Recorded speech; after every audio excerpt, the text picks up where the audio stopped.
Welcome to today's video clinic, belts and hoses. Today's project is this 1998 Dodge Ram 1500, and the owner says that the belt squeaks.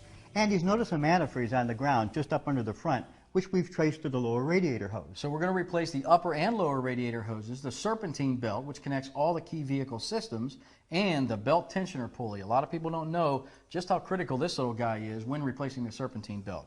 All you need is a little advanced know-how. And the right tool, and this job is not hard at all. Let's get started.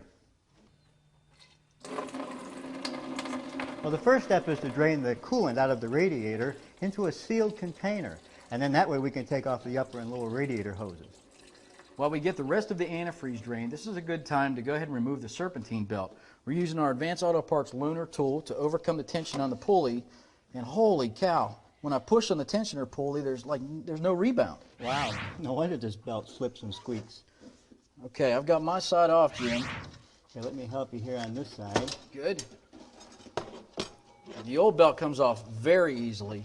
This is such a critical component under the hood, but a lot of people think it's a tough project, and here's the proof. It's actually very easy.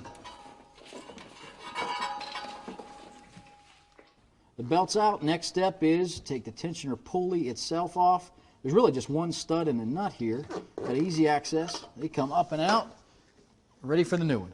Well, Brian, as long as we've got the belt off and the tensioner, we can roll this alternator out of the way, and that allows us access to the clamp that holds this radiator hose on. And I've already loosened it, so if you could just help me by prying with this big screwdriver. Actually, we could use almost anything down there. I just need a little upward lift, and there we go, and then we can take our hose off. Well, the next step is to take this clamp off. Now I can remove this upper radiator hose. There you go, Brian, if you could take that one. Yes, sir. There's the new one. Thank you, sir. I'll put that right back into place where the old one was. And retighten the clamp.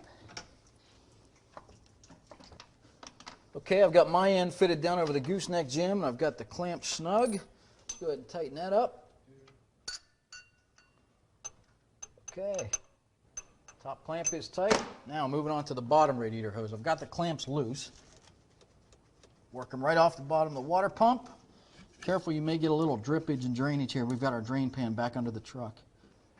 Here you go, Brian. Here's a new hose. Great, thank you. You know, hoses can crack and swell and they can bulge, and that's what you want to do is look at the hoses and see if there's swollen parts. See if there's cracking, especially around the edges, and make sure that they're not too soft. You can squeeze the hose all the way down, and any condition like that is an indication of a hose that needs to be replaced.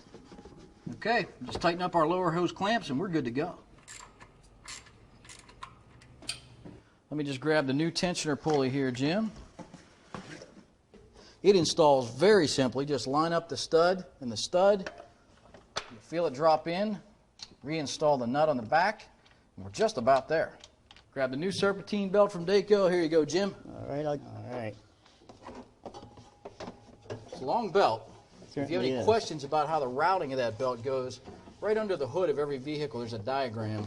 Okay, belt's routed. Good deal. Let me create some up tension here with our tensioner tool. Spool it up around the alternator pulley, and we are in business. Wow, what a difference in that spring tension, too. Boy, it feels good over here, too, Brian. The next step is to add the antifreeze coolant, and if you've got pets around the house, the low tox is what's recommended. Now that we've got the radiator topped off, we'll put the cap on and fill the coolant recovery up to the cold full mark.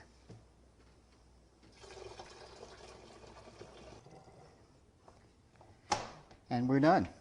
So we've got about an hour and a half into the project. I know we've saved a good amount of money by doing this ourselves, and we've definitely increased the reliability of this vehicle with a new serpentine belt and tensioner pulley. That's right, and we stopped the coolant leak. We replaced the upper and lower radiator hoses. We did a good visual inspection of all the heater hoses, and we topped it all off with fresh coolant. So we're ready for a road test. Let's go.